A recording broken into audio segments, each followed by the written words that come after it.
The Arizona sky stretched endlessly, a pale blue ocean over miles of red earth and whispering wind. It was late autumn, the air sharp with dust and distance. The rancher, Eli Mercer, had spent his years alone with cattle and silence. When he found her by the river that evening, it wasn't mercy that stopped him. It was recognition, not of her face, but of her silence. She sat there wrapped in tattered cloth, trembling, her eyes locked on nothing, a woman who had survived too much and trusted too little. He knew that kind of silence well. He didn't speak at first, just knelt beside her, placed his canteen near her hands, and stepped back. She didn't move. Only the river made a sound, trickling through the rocks like a secret too small for the world to hear. After a while she took the water and drank, her hands shaking so hard he thought she'd drop it. Her dark hair was tangled, her face streaked with dirt, but her eyes, when she finally looked at him, were sharp as obsidian. There was no fear in them, only a kind of exhausted defiance. He offered her a piece of bread from his saddlebag, but she didn't take it. She turned away and pulled the blanket tighter. The firelight flickered between them, drawing a faint circle of warmth in the desert cold. Eli sighed, rubbing the back of his neck. He'd seen that look before, the one that said, "Leave me be." Still, something in him refused to ride away. He'd buried too many ghosts on this land already. Maybe helping her wouldn't save her, but it might remind him what saving meant. "You'll catch cold out here," he muttered. When she didn't answer, he built a small shelter near the barn and left her there with food, water, and silence, the only thing she seemed willing to take. Days passed. She stayed out of sight, though he'd catch glimpses of her now and then, a figure moving through the tall grass, her steps light and cautious, her eyes always scanning the horizon as though expecting someone to follow. The ranch was quiet, but no longer empty. Every time he saw the faint smoke from her fire at night, he felt something stir in the emptiness he'd learned to live with. Eli wasn't a man of many words. The desert had taught him that speech was a luxury, and truth often came without sound. Still, her silence carried weight. He'd wake before dawn, ride out to mend fences, and sometimes find his tools moved, fixed, or cleaned. Once, his worn saddle had been oiled overnight. He never mentioned it, but he knew who'd done it. She was repaying him in the only way she knew how. Quiet deeds instead of spoken thanks. In her silence, there was a strange language, one he found himself learning without meaning to. As the nights grew colder, he began leaving a lantern near her door.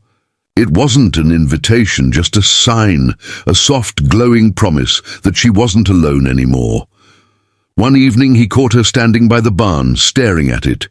She didn't speak, didn't nod, but her eyes lingered on that light for a long time before she turned and disappeared inside. Eli stood there a while longer, his breath clouding in the cool air, and realized something unsettling.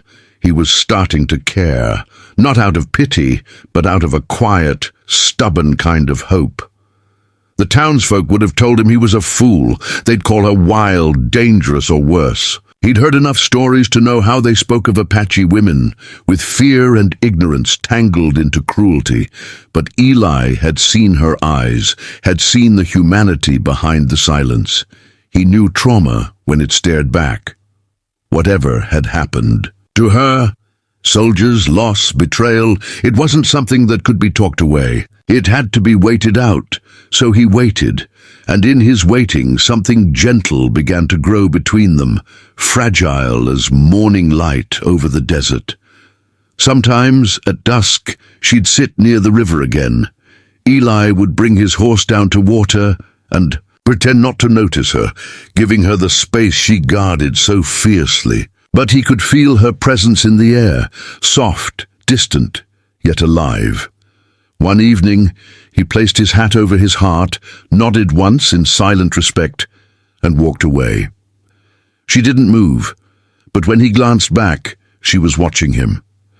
That look, fleeting and uncertain, felt like a word spoken without sound.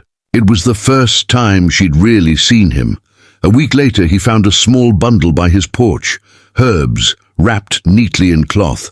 She'd left it there without a word. It was medicine, something the Apache used for cuts and bruises. He smiled faintly, touched by the gesture. That night, he spoke softly to the empty room, knowing she might hear through the open window. "Thank you," he said. "I'll keep waiting." The words drifted into the night like smoke. He didn't expect an answer. But for the first time, he thought he saw movement by the barn window. A shadow listening, maybe even understanding. Winter crept slowly into the valley. The cold brought hardship, but also warmth in unexpected ways. She began leaving footprints closer to the porch, the scent of herbs sometimes mingling with the smell of his morning coffee. Eli never pushed, never asked. When he saw her watching him mend a saddle, he simply nodded and went on working. He didn't need her words. Her presence was enough. In a world that had taken so much from both of them, silence had become their refuge. And in that silence, a fragile thread of trust began to hold them together. One night, as a dust storm rolled across the plains, Eli lit the lantern again and placed it by her door. The wind howled, rattling windows and shaking the roof, but the light burned steady through the chaos. He didn't know if she was awake, didn't know if she was afraid. He just wanted her to know that someone was still there. The storm raged for hours, then faded with the dawn. When he stepped outside, he saw her standing by the fence, wrapped in his old blanket. Their eyes met for a moment, and she whispered, almost too softly to hear, "You waited." The desert had a way of softening people over time, sanding down their edges, until what remained was truth. She had spent months behind walls of silence, but now something small began to change. Her words, fragile and halting, slipped into the night air like long-lost birds returning home. Eli never pushed her. He simply nodded, sometimes smiled, sometimes said nothing at all. There was comfort in his stillness. It was the first peace she'd known since the soldiers, since the screaming, since the day her world burned to ash. His kindness asked for nothing and healed everything. Each morning she'd help without being asked, sweeping the porch, bringing water from the well, mending small things around the barn. He'd find his tools neatly arranged, his boots cleaned, his old coffee pot scrubbed till it shone.